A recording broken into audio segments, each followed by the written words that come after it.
Suddenly, my parents appeared and started knocking on the car window. "Dad, did someone ask you for something?" "Well, what could that be? You're always so stubborn.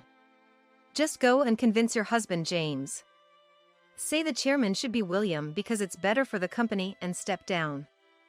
Or else." So, they've teamed up with my in-laws to knock James off the chairman's seat. And then I noticed, in Mom's hand was something like a crowbar. She swung it high and crash, the window shattered. I was stunned for a while when I heard that a suicide note was found in James's car, who had fallen off a cliff. Then, a week after the car was found, an envelope arrived with a specific delivery date. "James?" I hurriedly received the envelope and opened it with trembling hands. Inside was a letter. And a key. "Read this without our parents finding out." Of course, I knew that. But he probably wanted to write it that way. "This is something I wrote in advance, in case something happened. If I'm there when you receive it, just laugh and give it back to me. But if I'm not there, please, Linda, take what's stored in this locker and flee to your Uncle Richard's place immediately." Susan, my sister-in-law who was reading it with me, and I exchanged glances. And then we immediately grabbed the essentials and ran to Richard's house, my husband's uncle. To protect ourselves and our children, and to let both our parents know what they had done.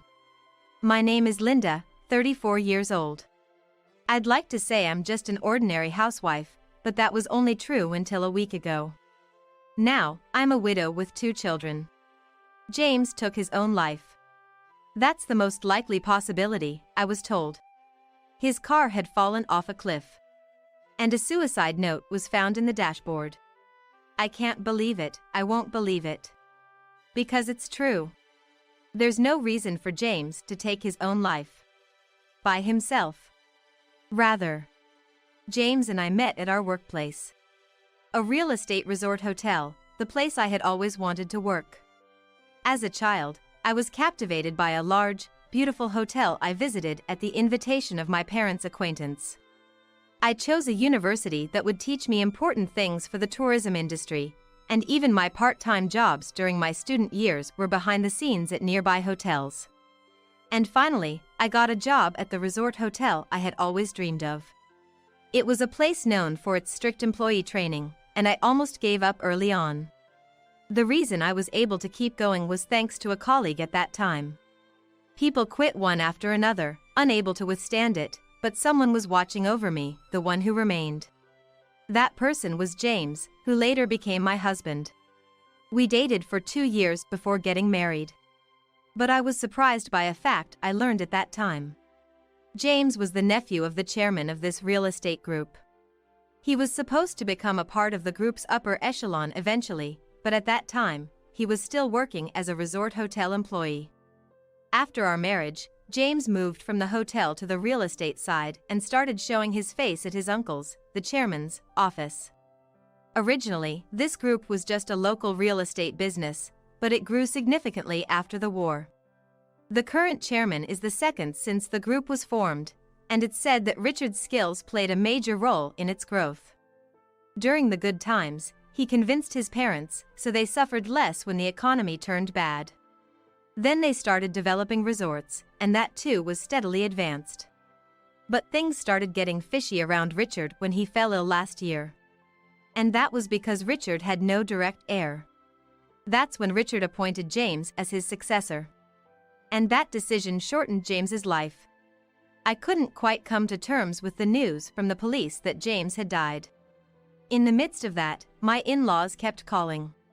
"Linda, what happened to James was something terrible." Something terrible?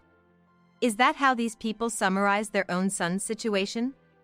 "Hey, Linda, it's going to be tough on your own, right? Come and live at our house." "That's right. With James gone, you're going to have financial difficulties, right?" William and Jessica, my father-in-law and mother-in-law, took turns speaking such words to me. Feeling irritated, I responded, "I can't think about the future right now." And with that, I hung up the phone. What now? I thought. After all, I had only met these in-laws twice. First time, to announce our marriage, and the second time was our wedding day. They never even showed their faces when our son and daughter were born. Yes, James had always avoided his parents, my in-laws.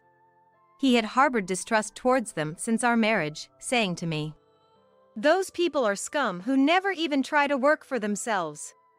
James's parents currently hold certain posts within the Smith real estate group. "But that's just to keep them from doing anything," James had explained to me. He said they were completely different from the capable Richard, and everything they did turned out to be a detriment to the group.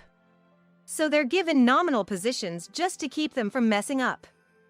Just going on inspections, which are basically just vacations, he said. "Didn't they take you on those trips, letting you see various places?" James scoffed at the thought. "Me and Susan were always left behind in our big house." James had a sister named Susan. Susan married a man with no connections to the group and lived in the city where he worked. Robert, Susan's husband and James's brother-in-law, got along strangely well with James. He would go out of his way to visit James when he was nearby for work. Susan would be like, "I'm jealous of James," seeing how close they were. Yes, the two siblings got along well. And both had a strained relationship with their parents. But I'm fine with it. Once I got married and moved away, I didn't care about them anymore," Susan said nonchalantly. "But James is involved with the group. And that means? Our parents know they're the failures of the group, so they hate seeing James do well." "Is that how it is?" "At our house, yes. But your parents are different, right?" "Not at all." "Yes. My relationship with my parents was not good either. No, it was fine when I was a child. As their only daughter, I thought they loved me. But their true nature emerged when I was in college. Quit college and come back home. That was the sudden message I received. It was for a marriage proposal. They wanted to make me, a 20-year-old at the most, come back home for that reason. Apparently, Thomas, the son of a well-known local figure, had taken a liking to me when he returned home. "I insist on having her as my wife." To fulfill Thomas's spoiled wish, my parents were willing to do it for their own benefit. "We've raised you so far, so you should show filial piety towards us, right?" I felt my image of my parents shatter. They had raised me, their daughter, just for the sake of a return. Realizing this, I firmly refused to return home. Then, they stopped sending me money for education and living expenses. They thought that would make me come back. But I stubbornly refused to return. I consulted with my professor and found a way to continue my studies without being taken back by my parents. It was a struggle until I graduated. I managed to cover my educational expenses through scholarships. The problem was living expenses. I moved out of my secure one-room apartment, sold unused furniture, and moved into an older apartment. My life revolved around university, part-time jobs, and job hunting. I only went back to my room to sleep. As a result, this part-time job experience led to employment and meeting James. And my parents were oddly happy about my marriage to James. "Aren't they good parents?" Comparing them to his own, James said with a wry smile. "No. They did their research. They found out that you are the nephew of the chairman of the real estate group." "You're kidding." James couldn't believe it for a while. But when my parents visited for the births of our son Daniel and our daughter Mary, James also realized they were not so different from his own parents. "After all," my parents said, "now that you have 2 kids, your future is secure." "Yes, it'll make our lives easier too." James's smile twisted slightly at that moment. Both James and I were sensitive to the words of parents. Especially James, who knew about my struggles during college. Were they a bit too relaxed, or did they just take it for granted? Either way, their words were clearly meant to mooch off of us and our kids in the future. After that, James started to be wary of them too. Distant in-laws, parents trying too hard to make contact. While being cautious of both, I continued raising our children. Fortunately, with James' current position and salary, we could afford a housekeeper and a sitter. We don't have trustworthy relatives, but we've managed on our own. But last year, things changed. Richard fell ill. Richard, in his 60s, who always kept fit and seemed immune to sickness, suddenly faced a health crisis. He was in good shape, with no blood pressure issues that I knew of. But an impact he suffered on his head when he was young had now formed a hematoma, pressing on his brain. Emergency surgery saved him, and he was on a good path to recovery with no lasting effects. However, this incident shook the group as Richard hadn't named a successor. Richard himself thought, "I can still keep going." That's probably why he hadn't decided yet. But illness strikes unexpectedly. Once you know that, you have to think about a successor. And here's where the problem arose, the choice of who it would be. Richard and his wife had no children. No biological or adopted child was there at that time. So, Richard, while recuperating, nominated James. It seemed a reasonable choice within the group.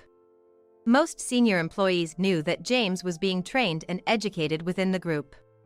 But some just couldn't accept it. The in-laws. "Wait a minute, Richard. Isn't he still too young? Aren't I the closest one to you, Richard? Why are you overlooking William for James?" They apparently confronted Richard while he was recuperating. Richard retorted sharply, "If I leave it to William and the others, the group will be ruined." And he explained clearly why he chose James. But then, their focus shifted to James. "Step down, say you're too young and want your parents to take over." Those were their words. It was a threat, clear and simple. Initially, it was, "Please." But gradually it turned into, "Do something about it, or else." Their tone changed. "This is bad." "What do you mean?" "They might harm me, you, and our kids if we let them be." "Really?" I initially wondered if they would go that far. "They would," James said. "I never thought of them as my parents. And they probably don't think of us siblings as their children. No, that's not right. They only see children as tools to generate profit. I feel the same about my side." "No." James shook his head. "Their level of scum is worse. Your parents are just hanging on for profit, but mine, they'll try to take everything." "Then what should we do?" His use of the word take startled me. We had finally found a family filled with love and trust. I didn't want anyone to be hurt. "I have an idea. I'll make sure the condo's security is tight against intruders. So Linda, please protect the kids when you're outside of the house." "I'm not sure if I can handle it alone." "I'll ask a security company through Richard. They'll discreetly guard you when you're out." "Understood," I responded. Since then, I've chosen popular places for outings with the kids. I also actively participated in gatherings with mom friends. It's harder for them to harm us when we're in a group. But still, there was a time when someone tried to kidnap one of the kids. It first happened at the park while playing with the other kids. I thought I would just be chatting with mom friends while we watched our kids play. But then, a plump middle-aged woman, who seemed to be just strolling, suddenly picked up Mary and started running. Luckily, the security guard, who was watching over us discreetly, quickly intervened. But the woman who tried to kidnap Mary ran away with surprising agility. In the end, we never found out why or who was behind it. "People, be careful, it's a scary world out there," everyone would just say. We agreed on a common understanding to be wary of both money motives and pranks. But I had forgotten one thing to be wary of. "Hey there." I ran into my parents in the condo's parking lot. It was right after shopping with the kids, as we were getting out of the car. I quickly turned back into the car and locked it. Blatantly, my parents started banging on the car windows. "Mom, why are Grandpa and Grandma doing this? I'm scared." I cracked the window just enough to speak through it.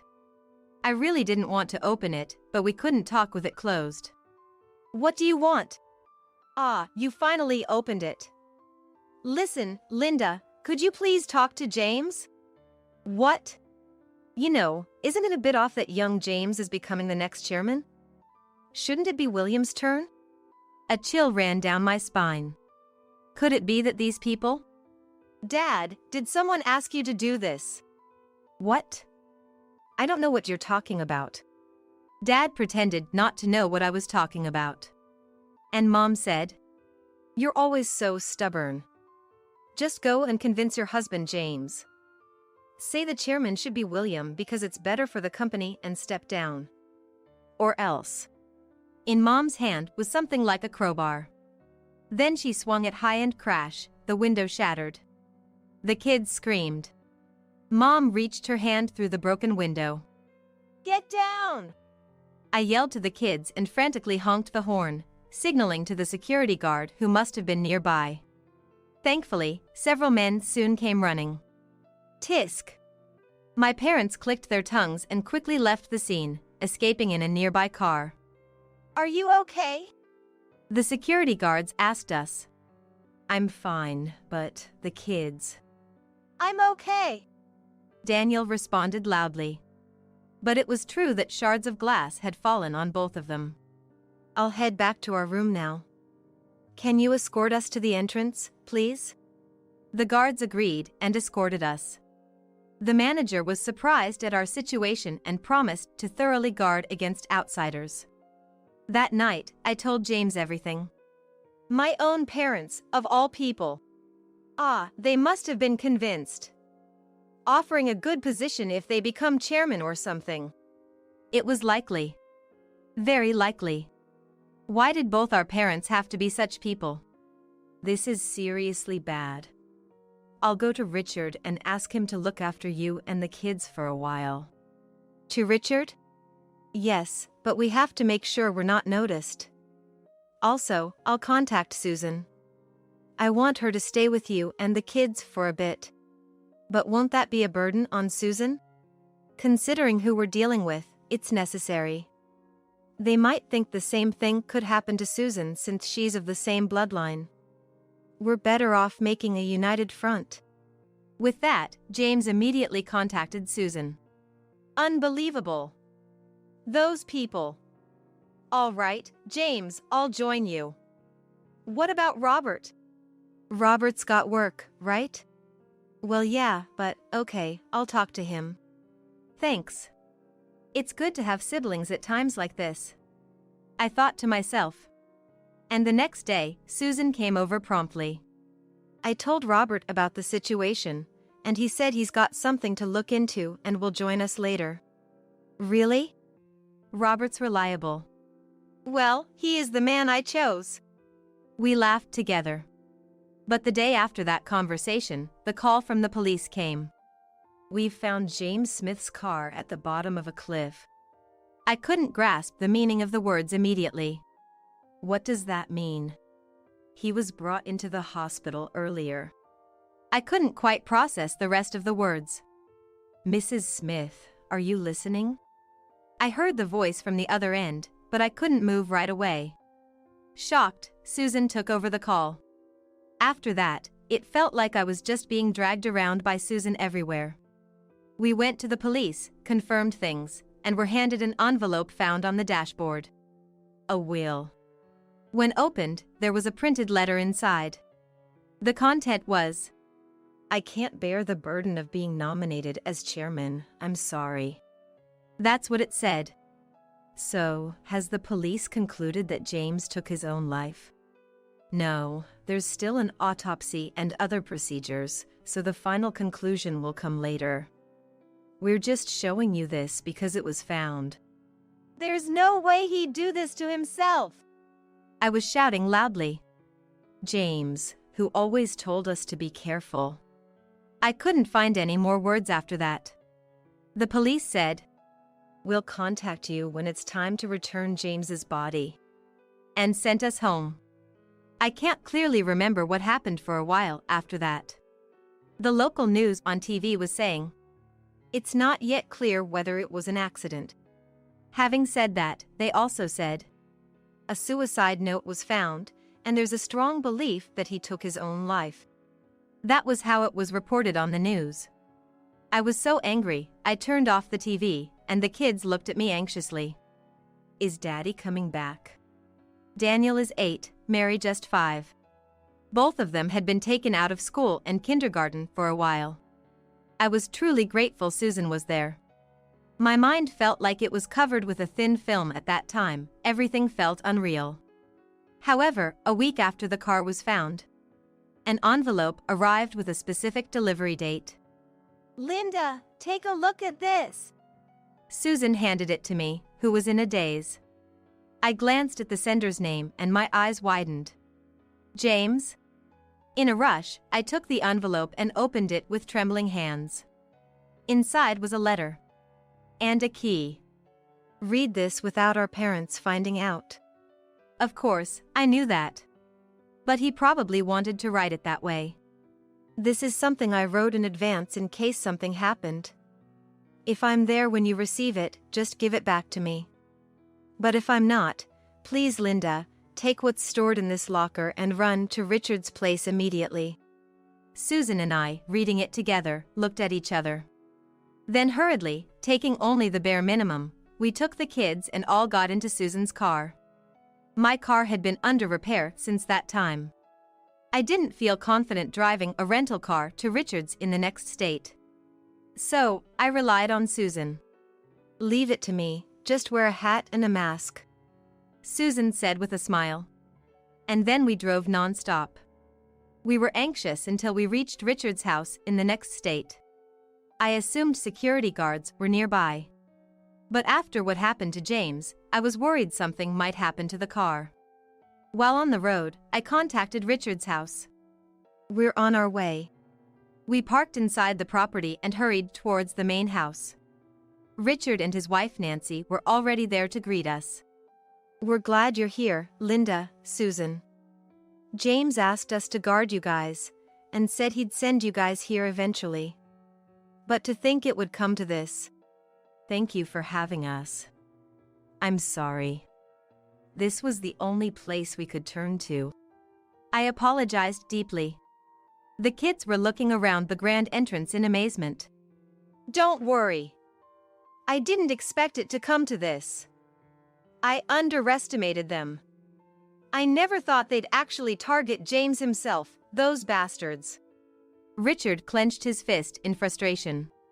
We were led into a large, cozy living room. The room had a calm and warm atmosphere. Nancy instructed the housekeeper, then brought the kids to a corner of the room with some snacks. Thank you so much. It's all right. You want to keep the kids in sight right now, don't you? Yes, I didn't want to take my eyes off of them even for a moment. But the conversation we were about to have was not something I wanted the children to hear directly. William has always been rotten, but we lacked a decisive move to exclude him from the group. Letting him float around led to this mess. It's not your fault, Richard. My parents were involved in this too. James and I both had terrible parents. If only we had adopted James into our family earlier. Nancy muttered. Then Richard looked up. That's right, that's a good idea. Call the lawyer. Richard, I don't want those kids to end up like James. Richard said this and made me a proposal.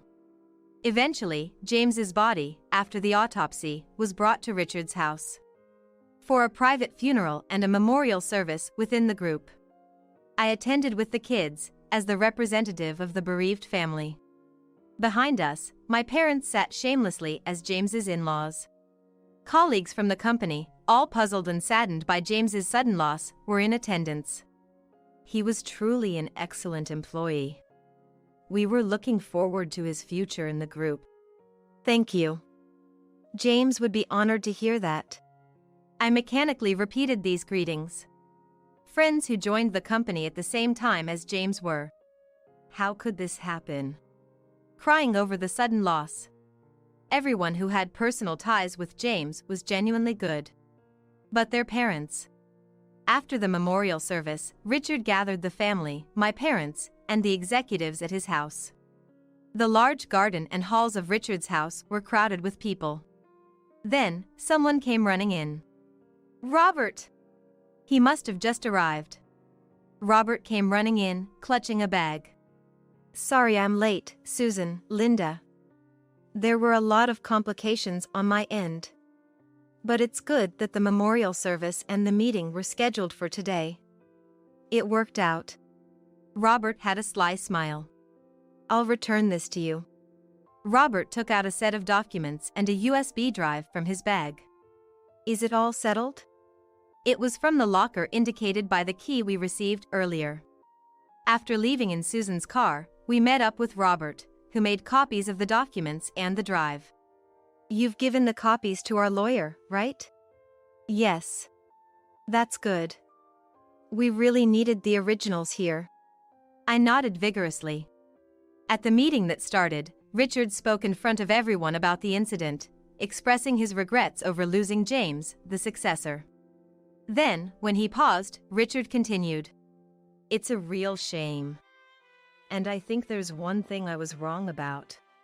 Richard called me and my two kids forward. The kids, understandably, looked frightened and almost tearful amidst the row of adults. I told them, "It's okay," and supported them from behind. "Here, I want to appoint the next successors. My new children, Daniel and Mary. They are James's children, but I have adopted them." The children? The crowd murmured. Many might be surprised. But I believe this tragedy occurred because I left James as just a nephew. Right? At Richard's words, all eyes turned to my in-laws. "Richard, what are you saying?" Should I say it here? Yes, go ahead. James took his own life, right? A suicide note was found. Probably couldn't handle the expectations. Really? You still have more to say? Yes. And these children as Richard's adoptees? Putting unnecessary pressure on them again? Well, they are William's grandchildren, so maybe they won't feel that much pressure. Ugh. William's face twisted. Actually, James didn't take his own life. Richard declared firmly. The crowd stirred. What are you saying? The note was found in the dashboard. No media outlet reported that it was found in the dashboard. That's when Robert spoke up. May I? He asked Richard for permission to speak. Please, go ahead. Meanwhile, William was visibly struggling. But if it was found in the car, then... That's just it. We haven't leaked anything to the media. Or perhaps, William, you weren't really interested in my affairs. Saying this, Robert pulled out a police badge from his suit pocket. Yes, Robert was a detective in the state police where we lived. Ugh. William choked on his words. Did he really not realize? I was genuinely astonished. Indeed, Susan had said, "We haven't been in touch since he got the job." So I have heard about it before. Even when they got married, they only reported so. But shouldn't one at least be aware of the other's profession? That's just the kind of person he is. Susan's whisper was quietly heard. I could only provide crucial evidence for the investigation, being an insider. Then Robert explained. The police had been thoroughly investigating the car retrieved from the cliff since the beginning. They soon realized that the brakes had been tampered with, which happened to be on the day James sent a letter through a scheduled delivery. That day, James first went to place something in a locker at the station. Then, he went to a post office inside the station to send a letter to Linda. It took him some time. It was then that someone tampered with the brake fluid system. But that alone wasn't enough to cause immediate trouble. After that, James drove towards Richard's house. But on the way to here, there are several winding roads, right? Whispers began among the people around. Indeed. Many voices agreed. That's where a road rage incident happened, intentionally. And this road isn't always wide. Indeed, a local quirk is that despite being a frequently used road, it's surprisingly narrow in places. In such a situation, forced to precisely apply the brakes due to a road rage, I'm sure James soon realized the brakes were failing, but it was too late. So, that's what happened? Richard asked gravely. His words were vague, but the meaning was clear to all. Yes. And the police have identified the road rage driver from James's dashcam and have already apprehended him, Robert said, smiling wryly at my in-laws. But what does that have to do with us? The road rage participant was just a hired hand. The direct employer is still unknown. However, William, you and your wife are facing separate charges. Separate charges? Yes. For the embezzlement you've been committing for years. James had been secretly investigating this matter. This is the evidence. Suddenly, multiple projectors operated from somewhere lit up every wall with various documents. We will now arrest you for this embezzlement. Then, the back door opened, and police officers entered. And one more thing. Robert glanced at me, then turned to another direction. You there. What, us? My parents hesitated. You're being arrested for damaging Linda's car. But that's just a family matter. Mom protested. I turned to her, asking sharply. A parent who breaks a car window with a bar? Indifferent to glass falling on their grandchildren's heads? I glared with all my might and said, You're not parents. My parents slumped back in their seats. Afterward, my in-laws, arrested for embezzlement, confessed to planning James's death during questioning, adding to their charges. My parents were also charged with aiding in their plan, in addition to property damage. The case was first leaked to local media, then reported by regional newspapers and local news. But it didn't end there. Given the sensational nature of the crime and the involvement of biological parents, it became fodder for national news and tabloid TV. And in this day and age, that was not enough. This was the digital age, they were branded indelibly.